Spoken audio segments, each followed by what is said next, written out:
नमस्कार दोस्तों, आप पढ़ रहे हैं कक्षा 10वीं एनसीईआरटी गणित, जिसमें आज हम पढ़ेंगे प्रश्नावली 1.2 के उदाहरण क्रमांक 6, उदाहरण 7 और उदाहरण 8 को, और वो भी बहुत आसान तरीके से हल करना बताएंगे, तो ध्यान से समझना।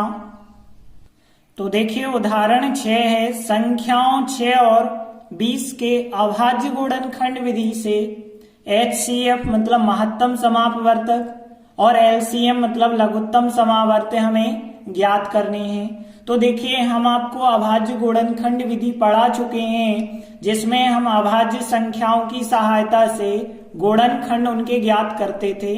तो कैसे हम निकालते थे, यहाँ भी बिल्कुल सेम काम आपको करना होगा। 6 के अभाज्य गुणनखंड आपको निकालने होंगे और 20 के निकालने होंगे। तो देखिए हमने आपको कुछ अभाज्य संख्याएं बताई थी, तो हम इन्हीं अभाज्य संख्याओं का प्रयोग करते हैं। तो देखिए रफ में हम 6 के अभाज्य गुणनखंड निकालेंगे, तो 6 में तो 2 का भाग जाता है, 2 का भाग दिया 3 बार। अब देखिए 3 में 2 का भाग तो जाएगा नहीं, तो फिर अब हमें सीधा 3 का ही भाग देना पड़ेगा, 3 एकम 3। तो 6 के गुणनखंड कितने आ गए, यहाँ पे 2 गुणित 3 आ गए। अब देखिए यहाँ पे 2 आया एक बार 1 की घात, 3 आया एक बार 1 की घात। अब हम फिर 20 के भी अभाज्य गुणनखंड निकालेंगे। तो देखिए 20 के कौन कौन से निकलेंगे, रफ में फिर जाएंगे आप, 20 के निकालेंगे। लास्ट में 0 है, इसका मतलब है 2 का भाग जाएगा, 2 का भाग देंगे 10 दूनी 20 हो जाएगा। और फिर देखिए लास्ट में 0 है, 2 का फिर चला जाएगा, 2 का भाग दिया 2 पंचे 10। अब देखिए यहाँ 5 आ गया, 5 तो एक अभाज्य संख्या है, तो 5 में तो केवल हम 5 का ही भाग दे पाएंगे, 5 एकम 5। तो 20 के गुणनखंड क्या आ गए, 2 गुणित 2 गुणित 5 आ गए। मतलब यहाँ 2 आया है 2 बार, तो 2 की घात लगा दो, 5 आया है एक बार, तो 1 की घात लगा दो। अब देखिए हमें निकालना क्या है, इनका HCF निकालना है 6 और 20 का। तो हमने लिखा HCF और कोष्टक में लिखा है 6 और 20, मतलब 6 और 20 का HCF ज्ञात करेंगे। तो HCF होता क्या है, तो ध्यान देना, जो उभयनिष्ठ गुणनखंड होते हैं, जो उभयनिष्ठ गुणनखंड होते हैं, उनकी सबसे छोटी घातों का गुणनफल कहलाता है HCF। तो देखिए क्या कहलाता है HCF, उभयनिष्ठ जो गुणनखंड होते हैं उनकी सबसे छोटी घात का गुणनफल। देखिए यहाँ पे 2 यहाँ है 2 यहाँ है, तो 2 हो गया उभयनिष्ठ गुणनखंड। अब देखिए 3 यहाँ है लेकिन यहाँ नहीं है, 5 यहाँ है लेकिन यहाँ नहीं है, तो 3 और 5 तो उभयनिष्ठ गुणनखंड हो ही नहीं सकते हैं। तो यहाँ उभयनिष्ठ गुणनखंड हो गया केवल 2। अब 2 की सबसे छोटी घात हमें देखनी है, तो 2 की घात यहाँ 1 है, यहाँ 2 है, सबसे छोटी घात तो 1 होगी।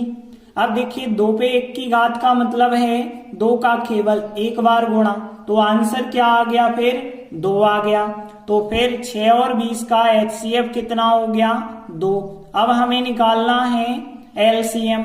तो यहाँ पे LCM क्या होगा, 6 और 20 का यदि हम देखें, तो देखिए जितने भी गुणनखंड होते हैं, यहाँ उभयनिष्ठ की जगह पे सभी गुणनखंड कह सकते हैं, प्रत्येक गुणनखंड कह सकते हैं, और छोटी की जगह बड़ी घात होती है। तो देखिए LCM क्या कहलाता है, सभी गुणनखंड की सबसे बड़ी घात का गुणनफल। देखिए अब यहाँ पे आपको उभयनिष्ठ गुणनखंड नहीं देखना, देखिए यहाँ 2 आ रहा, 3 आ रहा, 2 5 आ रहा, तो जितने भी गुणनखंड आपको दिख रहे हैं सबकी बड़ी बड़ी घातें लिखिए। तो देखिए यहाँ पे 2 यहाँ है 2 यहाँ है, तो हमने 2 लिखा, 2 दिख रहा है, और फिर 3 भी तो दिख रहा है, 3 भी लिखा, और 5 दिख रहा है तो 5 भी लिखा। तो जितने भी गुणनखंड हैं सबको लिखना है, कोई भी गुणनखंड नहीं छोड़ना है। देखिए 2 दिख रहा, 3 दिख रहा, 5 दिख रहा, भले ही वो एक में दिखे, दोनों में ना दिखे, उभयनिष्ठ हो या ना हो इससे मतलब नहीं है, हमें सभी गुणनखंडों को लिखना है और उनकी सबसे बड़ी बड़ी घातें लिखनी है। जैसे देखिए 2 की घात यहाँ 1 है, यहाँ 2 है, आपको क्या करना है, सबसे बड़ी घात लिखनी है। तो सबसे बड़ी घात तो 2 की है। अब देखिए 3 की घात तो 1 है और यहाँ 3 है ही नहीं, तो 3 की सबसे बड़ी घात 1 ही मानी जाएगी फिर, और 5 की भी सबसे बड़ी घात 1 ही है यहाँ पे। और आगे आप सॉल्व करेंगे तो 2 का वर्ग 4 हो जाएगा, 3 पे 1 की घात 3 हो जाएगा, 5 पे 1 की घात 5 हो जाएगा। अब देखिए 4 3 12, 12 पंचे 60, तो इनका एलसीएम फिर कितना हो जाएगा 60। तो इस प्रकार से उदाहरण 6 कंप्लीट हुआ। इसके बाद देखते हैं उदाहरण 7 है, अभाज्य गुणनखंड विधि के द्वारा 96 और 404 का एचसीएफ ज्ञात करना है और बाद में फिर हमें एलसीएम भी ज्ञात करना है। तो देखिए कैसे करेंगे। सबसे पहले तो हम इनके अभाज्य गुणनखंड ज्ञात करेंगे। तो यहाँ जो दो संख्याएं हैं, एक 96 है और एक 404 है, इनके हम अभाज्य गुणनखंड ज्ञात करेंगे। तो देखिए हमने जो अभाज्य संख्याएं बताई थी, ध्यान रखना, तो हम रफ में जाते हैं और 96 के गुणनखंड ज्ञात करते हैं। तो 96 लास्ट में 6 है, इसका मतलब 2 का भाग जाएगा। देखिए 2 चौके 8 बचे, यहाँ पे 1 हो गए 16, 2 अट्ठे 16, 8 आ गया लास्ट में, 2 का भाग अभी भी जाएगा। तो 2 दूनी 4 और 2 चौके 8, 4 है लास्ट में, 2 का भाग जा रहा है, 2 एकम 2 और 2 दूनी 4, लास्ट में 2 है, इसका मतलब 2 का भाग अभी भी जा रहा है, तो 2 6 12, 6 है, 2 का भाग अभी भी जाएगा, 2 3 6, और 3 तो एक अभाज्य संख्या है, तो 3 में तो केवल 3 का ही जाएगा, तो 3 एकम 3।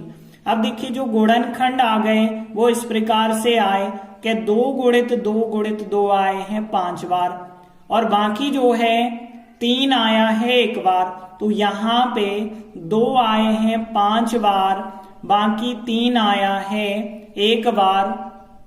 अब हम 404 के भी निकालेंगे। तो देखिए रफ में ही है हम, 404 लास्ट में 4 है, इसका मतलब 2 से भाग जाएगा। तो यहाँ 2 दूनी 4, 0 का 0, 2 दूनी 4, 2 से भाग गया, लास्ट में 2 है, इसका मतलब है 2 से अभी भी भाग जाएगा, 2 एकम 2, 0 का 0, 2 एकम 2, 101। अब देखिए 101 में किसी भी संख्या का भाग नहीं जाता। क्यों नहीं जाता? क्योंकि 101 एक अभाज्य संख्या है। हमने भले ही यहाँ 23 तक बताई, और आगे यदि आप बढ़ते चलें तो बहुत सारी अभाज्य संख्याएं मिलेंगी। तो 101 अभाज्य संख्या है, इसलिए 101 में केवल 101 का ही भाग जाएगा 1 बार। तो यहाँ पे गुणनखंड मिले 2 गुणित 2 गुणित 101। अब देखिए यहाँ 2 आया है 2 बार और बाकी 101 आया है 1 बार। अब हमें निकालना है इनका HCF और LCM। तो हमने लिखा इसीलिए इनका पहले हम देख लें HCF। तो देखिए HCF क्या होगा, 96 और 404 का हमें HCF चाहिए। तो देखिए HCF हमने आपको पहले ही बता दिया है उदाहरण में कि HCF क्या होता है। HCF का मतलब होता है जो उभयनिष्ठ गुणनखंड होते हैं उनकी छोटी घात। तो देखिए 2 यहाँ है, 2 यहाँ है, केवल 2 है उभयनिष्ठ गुणनखंड, बाकी 101 यहाँ है तो यहाँ नहीं है, 3 यहाँ है तो यहाँ नहीं है। तो 3 और 101 तो हो ही नहीं सकते हैं, केवल उभयनिष्ठ गुणनखंड है 2, और 2 की सबसे छोटी घात, यहाँ 5 की है घात, यहाँ 2 की है, तो छोटी घात तो 2 की ही हुई ना। तो यहाँ पे 2 पे 2 की घात हो जाएगा HCF। 2 पे 2 की घात का मतलब है 2 का 2 बार गुणा, तो HCF कितना आ जाएगा, 4 आ जाएगा। अब देखिए यदि हमें इनका LCM ज्ञात करना है, तो LCM में भी हमने आपको बताया था 96 और 404 का हम LCM यदि ज्ञात कर रहे हैं, तो LCM में जितने भी गुणनखंड होते हैं सब गुणनखंडों को हम लिखते हैं। तो देखिए यहाँ पे 2 है तो 2 को लिखा, क्योंकि 2 है, 3 है, 2 है और 101 है। तो देखिए 2 तो 2 बार आ गया, तो 2 को तो आप एक ही बार लिखेंगे। बाकी एक गुणनखंड है 3 और एक गुणनखंड है 101। तो हमने सभी गुणनखंड लिखे जितने दिख रहे हैं, 2 दिख रहा, 3, 101, और सब गुणनखंडों की बड़ी बड़ी घातें लिखनी है। 2 की सबसे बड़ी घात 5 की है, 3 की सबसे बड़ी घात 1 की है और 101 की सबसे बड़ी घात 1 की है। अब देखिए इन सब के मान रख के गुणनफल ज्ञात करना होता है। 2 पे 5 की घात का मान तो 32 होता है, बाकी 3 पे 1 की घात का मान 3 होगा, 101 पे 1 की घात का मान 101। देखिए आगे आप इनका गुणनफल जब ज्ञात करेंगे तो 32 तो हमने वैसे ही लिखे, 3 का गुणा 101 से कर दिया तो 303 आ गए। अब देखिए यहाँ पे 32 का गुणा जब आप 3 से करेंगे तो 96 होता है, 96 की 6 आ जाएगी, 9 हासिल। 32 का 0 से करेंगे 0, 9 हासिल लिखनी पड़ेगी, फिर 32 तिया 96, फिर आप लिख देना, तो 9696 हमारा एलसीएम हो जाएगा। तो इस प्रकार से एलसीएम और एचसीएफ दोनों ज्ञात हो गए। उदाहरण 7 कंप्लीट हुआ। अगला 8वां उदाहरण लेते हैं, संख्या 6, 72 और 120। देखिए इस बार 3 संख्याएं दे दी गई हैं और अभाज्य गुणनखंड विधि से ही हमें इसका एचसीएफ और एलसीएम ज्ञात करना है। तो कैसे ज्ञात करते हैं, हमने आपको अभी 2 उदाहरणों में बताया। हम इन तीनों संख्याओं के अभाज्य गुणनखंड ज्ञात करेंगे। तो देखिए जो हमने अभाज्य संख्याएं बताई थी वो अच्छे से ध्यान रखना। तो यहाँ पे हम इन तीनों संख्याओं के अभाज्य गुणनखंड ज्ञात करेंगे 6 के। तो देखिए 6 के क्या आएंगे, 6 में 2 का भाग जाता है क्योंकि 6 2 3 6 हो जाएगा, और 3 में फिर 3 का भाग जाएगा, 3 एकम 3। तो 6 के गुणनखंड तो आ गए 2 गुणित 3, मतलब 2 पे 1 की घात गुणित 3 पे 1 की घात। अब आगे जो है हमें 72 के गुणनखंड निकालने पड़ेंगे। तो देखिए 72 के कैसे हम निकालेंगे, रफ में जाएंगे 72, लास्ट में 2 है, इसका मतलब 2 से भाग जाएगा, तो 2 से भाग दिया, 7 में 2 3 6 बचा 1 हो गए 12, 2 6 12। लास्ट में 6 आया, अभी भी 2 से भाग जाएगा, तो 2 से भाग दिया, 3 में 2 एकम 2 बचा 1 हो गए 16, 2 8 16, 18 मतलब 8 है, लास्ट में 2 का भाग चला जाएगा, 2 का भाग देंगे तो यहाँ 2 नाम 18।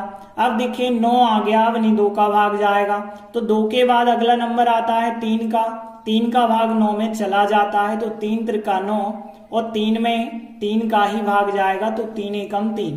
तो देखिए जो गुणनखंड आए हैं 2 आ रहे हैं 3 बार और 3 आया है 2 बार। तो यहाँ पे जो गुणनखंड आए हैं इनको घातों के रूप में लिख देना। तो 2 आ गए 3 बार मतलब 3 की घात, और 3 आ गए 2 बार मतलब 2 की घात लिख दिए। इसके बाद जो है अब हमें 120 के गुणनखंड निकालने पड़ेंगे। तो 120 के भी यहाँ पे आप रफ में देखें, 120 के कैसे निकालेंगे, 2 से भाग करेंगे क्योंकि लास्ट में 0 है, 2 से भाग चला जाएगा, तो 2 6 12, 0 का 0, फिर भी लास्ट में 0 है, 2 का फिर चला जाएगा, 2 3 6 0 का 0, फिर भी 0 है, 2 का भाग फिर जाएगा, 2 एकम 2 बचा 1 है, हो गए 10, 2 पंचे 10। अब 2 का भाग नहीं जाएगा क्योंकि 5 आ गए लास्ट में, 5 और 1 होता है 6, मतलब यहाँ योगफल जब 6 है तो 3 का भाग जाएगा। 3 का भाग जब हमने दिया तो 3 5 15 आ गए, 5 बार गया, 5 तो एक अभाज्य संख्या है तो 5 एकम 5 करना पड़ेगा। तो यहाँ जो गुणनखंड हमने निकाले तो देखिए 2 गुणित 2, 2 आए 3 बार और 3 आया 1 बार और 5 भी आया 1 बार। इनको अब हम घातों के रूप में लिख देते हैं। तो 2 आ गए 3 बार, 3 आ गया 1 बार और 5 भी आ गया 1 बार। अब देखिए सबके हमने गुणनखंड तो ज्ञात कर लिए हैं, तो देखते हैं इनका एचसीएफ क्या होगा। देखिए हमें 6 का, 72 का, 120 का, 3 संख्याओं का निकालना है, तो तीनों संख्याएं कोष्टक में लिखी बराबर। अब देखिए एचसीएफ क्या कहलाता है, उभयनिष्ठ गुणनखंड चेक करते हैं कौन सा है। तो देखिए 2 यहाँ है, 2 यहाँ है, 2 यहाँ है, तो उभयनिष्ठ गुणनखंड है 2, 3 यहाँ है, 3 यहाँ है, 3 यहाँ है, तो 3 भी गुणनखंड हो गया उभयनिष्ठ। बाकी 5 देखें तो केवल यहाँ बस है, यहाँ नहीं है, यहाँ नहीं है, तो 2 और 3 ही हो गए उभयनिष्ठ गुणनखंड। अब हमें इनकी सबसे छोटी छोटी घातें लेनी हैं। तो देखिए 2 पे 3 की घात, 3 की घात, 1 की घात, तो सबसे छोटी तो हो गई 1 की घात, 3 पे 1 की घात, 2 की घात और 1 की घात, तो सबसे छोटी हो गई 1 की घात। अब देखिए इसे सॉल्व करेंगे तो यहाँ पे 2 पे 1 की घात मतलब 2, 3 पे 1 की घात मतलब 3 और 2 और 3 का यदि आप गुणा कर देंगे तो 6 मिल जाएगा इनका HCF। अब आगे देखिए फिर इनका हम LCM निकालेंगे तो LCM लिखा हमने यहाँ तीनों संख्याएं कोष्टक में 6, 72, 120। अब देखिए LCM जब हम निकालते हैं तो जितनी भी संख्याएं हमें दिख रही हैं सभी गुणनखंड लेते हैं। देखिए 2 दिख रहा है, 3 दिख रहा है, 5 दिख रहा है, तो जितनी भी संख्याएं गुणनखंड में दिख रही हैं 2, 3, 5 सब संख्याएं लेनी है और सब की अब बड़ी बड़ी घातें लेनी है। तो देखिए 2 की सबसे बड़ी घात है 3 तो हमने लिखा 3। अब 3 की सबसे बड़ी घात है 2 तो 3 की सबसे बड़ी घात 2 लिखी। 5 की सबसे बड़ी घात 1 है तो 1 लिखी। अब देखिए इन सबको जब हम सॉल्व करेंगे तो यहाँ 2 पे 3 की घात मतलब 2 का 3 बार गुणा 8 आ जाएगा। 3 का वर्ग करेंगे तो 3 गुणित 3 मतलब 9 आ जाएगा और फिर 5 पे 1 की घात मतलब 5 आ जाएगा। अब देखिए जब आप गुणा करेंगे तो 8 पंचे 40 कर देना गुणित 9, 40 गुणित 9, 9 चौके 36, 360 यहाँ पे आंसर आ जाएगा। तो इस प्रकार से LCM और HCF हम आसानी से ज्ञात कर सकते हैं अभाज्य गुणनखंड विधि से। तो उदाहरण 8 भी कंप्लीट हुआ। तो इस प्रकार से आज हमने तीनों उदाहरण में ये समझा कि अभाज्य गुणनखंड विधि से HCF और LCM कैसे ज्ञात करना है। हम आशा करते हैं कि दोनों चीजें आपको अच्छे से समझ आ गई होंगी। यदि फिर भी कोई समस्या है तो आप हमें कमेंट करके बताएं। धन्यवाद।